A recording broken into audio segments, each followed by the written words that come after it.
first of all those Facebook people, all your aunties and uncles on Facebook that are saying that I just bought this stock on this price, I've made this money, that, don't let them put you in trouble. Those people, they did not buy one stock, they'll be telling you I bought, this is time to come into the market, there. Hey, what's up guys, welcome to my channel. If you've been here before, welcome back. If this is your first time here, welcome. I'm Adeshile Allinson, but you can call me Shile, and this is Adeshile Allinson TV, a place where millennials and young professionals can get access to the resources that they need to achieve their business, career, finance, and lifestyle goals. Also, a place where we are dumping societal pressures and the pressure we put on ourselves and channeling our energy towards building the life of our dreams.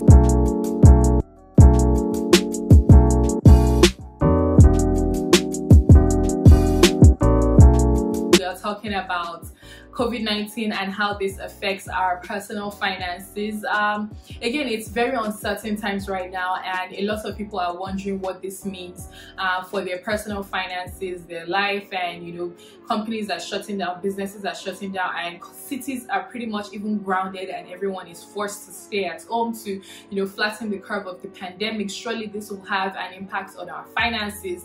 So I wanted to address this. So what I had done is on Instagram, I had asked people to ask me questions, and then I also wrote down things that maybe I had seen on the internet that I wanted to address, maybe conversations that people were having that I wanted to address, and things in general that I want to address as well. So I wrote them down and made them into questions, and I will be addressing them in this video. Also, before we go in, let it be noted that I am in no shape, form, or way a financial advisor, a financial expert, or a money manager. Everything I'm going to be saying in this video is based on things that I just think are the good things to do or the right things to do. Also things that I am doing to manage my own personal finances, as well as things that I have read on the internet and my own interpretation of them. That is what I will be sharing in this video. Please do not take it as any strong stamped certified financial advice. If you want to do anything with your money or make any decisions around your money in this time or any other time in the future, the best thing to do is to talk to a financial advisor and someone that is certified to tell you what to do with your money. So I had written things down, right? So I'm going to be looking down, and I just grabbed the paper now. So just excuse me if I'm looking down, but let's get into it.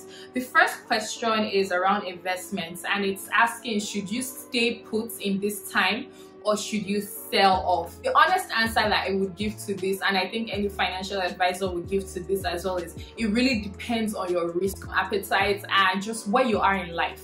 So if you're younger now, if you're maybe in your early 20s, in your mid 20s, and maybe even your early 30s, people can advise you and say, stay put, you still have a long time to go before retirement. Even if you were to lose money now, you have a long time ahead of you to make it back. And whatever the risk and the reward now, yeah, it's very high risk, but very high reward as well. If the risk it goes in your favor, then good. If it goes against you, you have time to make up. However, if you're older, maybe closer to retirement, or you have plenty more dependents that depending on you, then people might say, hey, it's time to come out of this now and sell whatever you have to minimize your risk, right? Because then you're older, you're closer to retirement. If it goes south and you're not able to recover your money, or you lose a lot of money, you wouldn't have enough time to recover. Or if you have a lot of dependents that are depending on you, then you find yourself in a fix, and there's really nothing you can do. So that's going to be the first thing, is where are you now? Are you younger? Are you older? That will help you determine what to do. Also, then people will look at your risk appetite. For me, for example, I'm a very risk averse person, so I'm sure if I were to have a discussion with a financial advisor right now based on my risk appetite, they might advise me to leave the market instead of staying put, just because there's a lot of fluctuations and ups and downs now. For me personally, what I've done is I currently do not have any investment. So right before the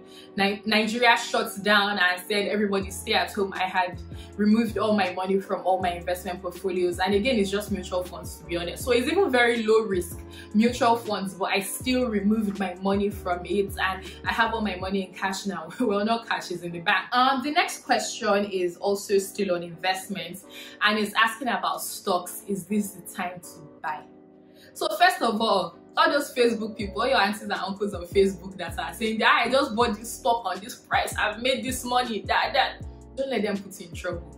Those people, They did not buy one stock. They'll be telling you, I bought, this is time to come into the market. If you don't know anything about stocks, if you've not invested in stocks before, if this is going to, don't use this time to start trying and testing out the water and just explaining how volatile it is. Someone can come on the news today and say, oh, we found a vaccine for the virus and or a treatment that works, and stock market goes up. And then tomorrow the CDC comes and says, oh, actually, no, that wasn't endorsed and that wasn't certified, and it crashes again. So it is just so volatile right now that this is not the time for you to be, going in and playing all these games with your money. Again, personal opinion. If you have maybe some 10% or 20% of your wealth that you say, okay, I want to play around with and I'm fine with this, or I have this extra money that I want to use to, test the waters this period and see if I win or lose. If you have that, then maybe yes, you should do that. But this really isn't the time. It's so volatile, it's so uncertain that if you're not a seasoned investor and you've been doing this for a long, even the seasoned investors are chilling in this moment, but if you're not a seasoned investor, I think this is not the time to go into the market. And again, if you want to make the decision to buy at this time, then you need to talk to a financial advisor, a seasoned trader, broker that can advise you and guide you on the right path. But outside of that, I think don't make that decision by yourself. Don't go off of what somebody told you on Facebook or what you're chatting with someone to make that decision right now. Third question, health insurance and life insurance. How important is it in this time, especially if you don't have? So if this person is meaning in relation to COVID-19 itself, and I think this is anywhere in the world, right? If you were to get infected right now, the government will take care of your treatment. So it's not a situation of, oh, you don't have health insurance, so you can't be taken care of or things like that. However, if you're talking about health in general, as you can see now, things can change. You can be at home now and you sleep and you fall and you break your ankle and you need to go to the hospital. Again, now that finances are just so tough and so hard and everyone is trying to hold their money, this is not the time that you want to be spending your emergency fund or all your money on, health issues, and anything can happen, right? So I've always preached insurance to have. So if you want to get now, this might be a good time to get. You want to reduce another thing that can, demand your finances in terms of needing to take care of your health and so on. And then on life insurance, I think this is the time that we cannot overstate life insurance. Very simple, right? I was reading something on Twitter, I think on Friday, this girl's dad was fine. Maybe he started showing symptoms on Saturday and by like Wednesday or Thursday he was dead. In a space of less than 1 week, all this happened and their life changed forever. Is the sense that now, I mean, he wasn't planning to catch it and it's not any blame on him, but if he didn't have life insurance, then now he has a family, kids, a wife that he has left alone, and possibly he was a key provider in the family, but now they're stuck with trying to balance out their life, maybe even funeral arrangements and so many things that they're now stuck with. However, if he had life insurance, at least there's a little cushion there financially that he had prepared for. And this is the reality of so many families right now. So many families have lost their breadwinners. They have lost like half of the breadwinners in the family, and they're just dealing with that, which is the long-term impacts and also the short-term impacts of, funeral arrangements and just taking care of the family. So I think this is the time that we cannot overstate life insurance. If you don't have now, try to go and get. You don't want to leave people with, grief of, dealing with losing a loved one, and then also the financial implications that has. Next question is, what if you can't pay your bills right now? Unfortunately, this is the reality of so many people right now, is they're unable to pay their bills because their income has been stopped all of a sudden. And what I would say for this is, if you have any bills right now, so whether it's your rent, whether it's your car payment, whether you owe someone money and you need to pay, whether it's a loan in the bank, I would say right now is go to them first before they come to you. I cannot overstate this. I can't imagine now, let's say I own a property and they're supposed to pay me rent at the end of this month, and the person didn't come to me and I went to collect my rent, and they're now saying, it's COVID-19 season, I lost my job, I don't have. You knew these things, why didn't you come to me? Like, why are you waiting for me? Like, I would be stricter Like, I would still maybe be understanding, but I would be stricter if you waited until I came to you before you came to me. So if you're in a situation right now where you know that there's some bills that you can't pay, with them first before they come to you. If you have any loan in the bank, call the bank first, whether it's your car payments or anything. Call the bank and say, hey, this is the situation, I can't pay, can I pay this amount instead? Can you give me, can we restructure this finances? Even if it's an individual that you owe money, go to the person first, and don't assume that the person will understand and forgive you and be okay with it. Go to the person first before they come to you. It's unfortunate, it's the reality of the times that we are in now. And I know, like, other countries, I don't know if Nigeria is doing it, but other countries is, you know, mandating like landlords can't send out their tenants for not being able to pay rent, or they're saying that you can't foreclose someone's home because they're not able to pay their mortgage, or they're not able to. So there's just a lot of forgiveness.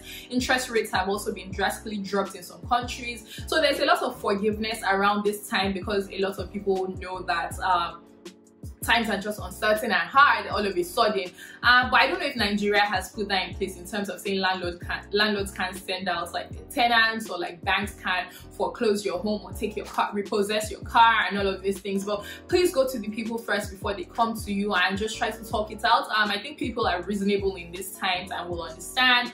But I would say it's unfortunate, but reach out to them before they reach out to you.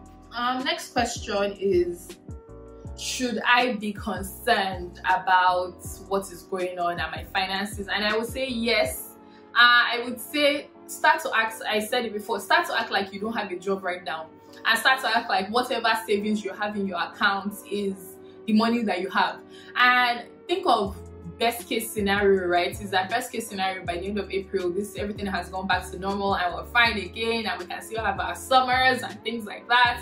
And then worst case scenario is that by summer we're still here, we're still trying to figure this out, still not sure of what is happening, and the middle ground can be okay, maybe by June, July it blows over and we're fine again. But start to prepare for it. Worst case scenario, best case scenario. I've said it again, I've thought of worst case scenario, I've thought of best case scenario, and I'm starting to act accordingly. So look at all your expenses right now and start thinking, okay, what can I cut out? There's some things that you still need to pay, right? Rent you probably still need to pay, electricity you need to pay, utilities you need to pay, your phone bill, your internet things you need to pay. But start looking at things you can cut out as well. You really need to be paying cable at this time. If you don't need it, cut it out. And you might say, 15k, 20k, really, is that my problem?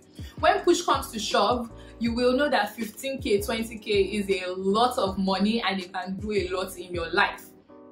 So when push comes to shove, things that you don't need, I think you should start cutting it out. Your boss is very concerned, your CEO is very concerned, so why are you not concerned? Ordinary employee, you're not concerned. I think you should be very concerned right now, and you should act accordingly. Start trimming things, like sit down and cut things out that you don't need. How many months? If worst best case scenario, we go back, your life, you still continue to enjoy, but this month, I think this is where we really need to cut out things. All this, I'm at home, I'm bored, I'm doing online shopping, this is not, you're not, where are you wearing the clothes to? Where? On YouTube, on Instagram, you also gotta be doing a challenge. Is that where you're wearing the clothes to? No, cut it out right now. Final thing is, what if you don't have any cushion or savings this time? This is very unfortunate, and I know it's the reality of so many people right now. It's the reality for a lot of, you know, the lower income earners, but it's a reality for your man crush Monday and your woman crush Wednesday too. I tell you, and this is not to, you know, shame anybody or, you know, make jokes at anybody, but it's the reality of so many people now. Some people are in that situation because they're careless about their finances, and some people are in that situation because they were never able to save. They don't make enough to save. Their expenses just unfortunately is always taking up all their income. But this is the time that I would say, this is probably the only time, or one of the few times, that you would hear me say this, but this is the time to maximize debts. So number one is, if there's someone that can loan you money right now, go to them and explain to them, hey, this is my situation, I need a loan from you, I will pay you back in so time. Once I go back to work, I will pay you back. But this is the time to maximize debt. So if there's anyone that can loan you money right now, go to them. There's no shame in it. Times are hard, and I'm hoping that everybody will be understanding. Is go to them and get money from them to survive these times. If there is nobody that can loan you money right now, do you have a credit card? If you have a credit card right now, maximize it, max it out. And I would say this, and I know it sounds very weird right now, but times are uncertain and this is extreme times, so it's extreme measures right now. If you have a credit card, this is the time to start using your credit card. If you don't have a credit card, go to the bank and see if you can get a credit card right now, or call. I know banks are closed, but call and see if you can get a credit card. If you have a limit of 1 million naira on your credit card, this is the time to ask for like a 3 million naira limit.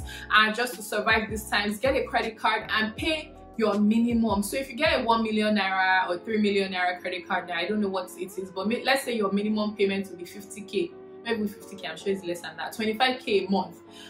Is it not better to just be paying the 25k? So, and if you cannot pay it, you cannot pay it. Nobody can kill you at this time, because when push comes to shove, right, if you look at, hey, I want to pay minimum repayment on my credit card versus I want to put food on my table, the average person is going to put food on their table. And I know that banks and financial institutions are preparing and getting ready for this reality now, is the fact that a lot of people that have loans from them, either individuals or companies, businesses, are not able to pay them back, and they'll say, hey, what do you want me to do? The economy has literally shut down. Where do you want me to get money from? It's a reality, and I'm not preaching this if you have money, and I'm not telling you that, hey, you have money but go and collect a loan or don't repay the loan back at this point in time. But I think be responsible about it. Don't go and collect credit card and be ordering food on the internet and be letting them deliver to your house and lounging, right? Reduce your outflow right now is what I'm saying, if you're able to afford it.